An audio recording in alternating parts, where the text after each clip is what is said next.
என்ன சொன்னார் AC clerk madam?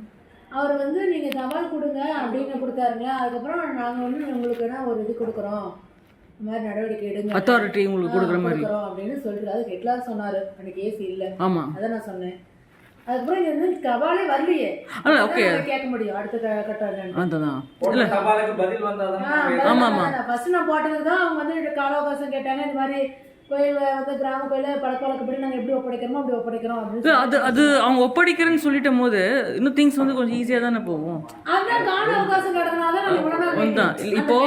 இப்போ இவர் சொல்ற மாதிரி கொடுக்க மாட்டேன்னு சொன்னா 108ல போறோம். அதுதான் அவங்க கொடுக்க, நான் உங்ககிட்ட பல டைம் சொல்றேன், அவங்க கொடுக்க வரணும் தாங்க சொல்றாங்க. என்கிட்ட நான் கால் பண்ணி கேட்டா கூட அதான் சொல்றேன், ஒன்றும் தபால் இல்லை ஃபோனில் கேட்குறேன், கொடுக்கறோம் தான் 100% சொல்றாங்க இன்னமும்.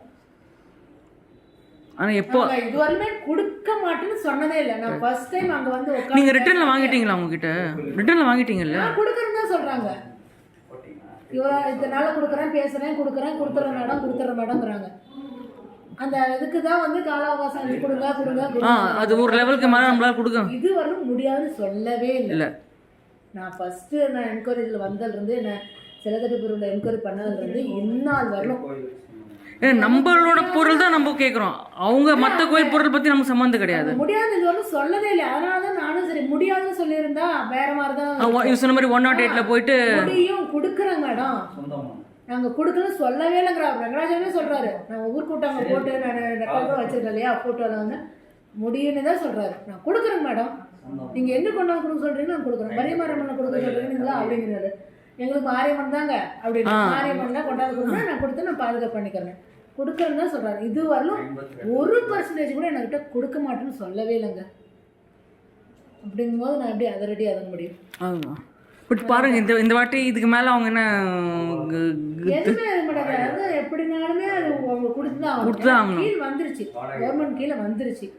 ரெக்கார்டு நம்ம அது கவர்மெண்ட் எப்பயும் வந்துச்சு அந்த கோயில். இப்போ இருக்கிறது அவங்க வேற இடத்துல வச்சனால நமக்கு தெரியல. இந்த கோயில் வீடுன்னு சொல்கிற இடத்துனால எனக்கு தெரியல. இப்போ நான் வந்து கோயிலில் வந்து பார்க்குறேன், பார்க்கும்போது என்ன இருக்குதோ அதுதான் நம்ம கணக்கில். ஆமாம், நம்ம பேசி அடிப்படை நம்ம கணக்கு தான் ஒப்படைக்க சொல்கிறோம் பேசிக்கா. ஆமாம், இப்போ அது வந்து அங்கே இருந்ததுனால நம்ம போய் பார்த்தனால இப்போ இருக்குது. சில கண் கூட பார்த்துட்டோம், அப்போ சில இருக்குது அந்த கோயில் சம்மந்தம் வருது. கொடுக்குறவங்க தாங்க சொல்கிறாங்க, அதனால தான் நானும் வெயிட் பண்ணுறேன். இது வரலும் கொடுக்க முடியாதுன்னு 1% இதுக்கு மேலே நீங்கள் வெயிட் பண்ணுற ஐடியாவில் இருக்கிறீங்க. சரி, வெங்கடாச்சலம் சொல்லு, முத்துராஜ், அப்புறம் இன்னும் 2-3 பேர் இருந்தாங்க, அப்புறம் பூசாரி இருந்தாங்க, விஜய், இந்த இவரெல்லாம் எல்லாருமே இருந்தாங்க. எல்லாருமே இது வரலும் கொடுக்க முடியாதுன்னு சொன்னதெல்லாம் அந்த பூசாரிங்களை கூட நீங்கள் கேட்டுங்க. இது வரலாம் அவங்க வந்து அந்த நகையோ சிலையோ நான் கொடுக்க முடியாத மாட்டோம், நீங்கள் என்னவோ போய் பார்த்துங்கன்னு இது வரலும் சொல்லலை. அப்போது இதுக்கு மேலே நீங்கள் கால அவகாசம் கொடுக்க போகிறீங்களான்னு கேட்குறேன் நான். அதுதான் கொடுத்த அதுக்கு ரிட்டர்ன் வரணும். அதான் அக்னாலஜ்மெண்ட் வந்துட்டு பிறகு நான் சொல்கிறேன். அதுக்கப்புறம் அவங்க என்ன இருக்கிறாங்கன்னு தெரிஞ்சாதான் நானும் அடுத்து பண்ண முடியுங்கிறேன். புரியுதுங்களா? நான் கொடுத்த தபாலுக்கு என்ன அது நீங்கள் கொடுத்தீங்கன்னா அதுக்கு ஒரு ரிப்ளை நீங்கள் எதிர்பார்ப்பீங்க. ஆமாம், அதே கேட்டகரி தான் நான் இருக்கேன். இப்போ ரிப்ளையும் அவங்க கொடுக்குறேன் தான். ரிப்ளைலாம் எது கொடுக்குறேன் பேசலையே. நான் இப்போ வந்து இது மாதிரி உங்களுக்கு தபால் வருங்க, வாங்கிங்க, எனக்கு வந்து சிலையை ஒப்படைச்சிருங்கண்ணே, கொடுக்குறேன் மாடான்ட்டார். நான் ஊர்கிட்ட பேசிட்டு கொடுக்குறேனாரு. அதான் சொல்கிறேன், மாணிக்கம் சரி அது எந்த டேட்டு நீங்கள் கேட்டால் அவங்க சொல்ல மாட்டாங்களா? அப்படின்னு இந்த டேட்டு, அந்த டேட்டு தான் ஊர் பேசி, அது அவங்க தான் பேச மாட்டாங்களா பேசி அப்படிங்கிறாங்க.